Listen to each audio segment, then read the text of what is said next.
Irène et Natalia ne sont pas simplement conteuses ici au château de Breteuil. Certes, elles redonnent une seconde vie à ces contes de France et d'ailleurs, mais elles racontent en voix et en musique et n'hésitent pas surtout à faire participer le public. Ça nous a plu, même la visite de Breteuil aussi, c'était sympa, je trouve. Un conte vivant, très animé. Donc c'était très bien, et puis le fait de participer, d'entraîner les enfants, donc ça, je trouve ça très bien. C'était assez original et puis c'est bien d'avoir de vraies conteuses et de faire participer les enfants et le public. À Breteuil, pendant toutes les vacances de Noël, le château est ouvert les journées à la visite et des ateliers couture et de contes s'y déroulent.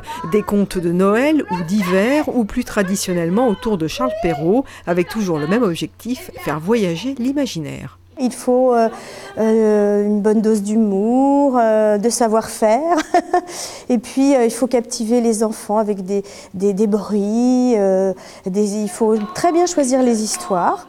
Les séances de contes ont lieu tous les jours à 16h30, écoutez bien.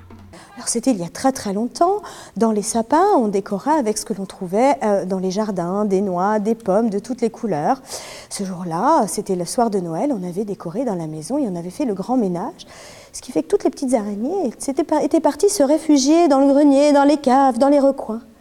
Quand tout fut silencieux, que tout le monde fut couché, les petites araignées avaient envie de voir ce magnifique sapin décoré. Elles sont descendues et ont sauté de branche en branche, de pic en pic, partout. Et elles ont laissé toute leur toile d'araignée partout sur le sapin.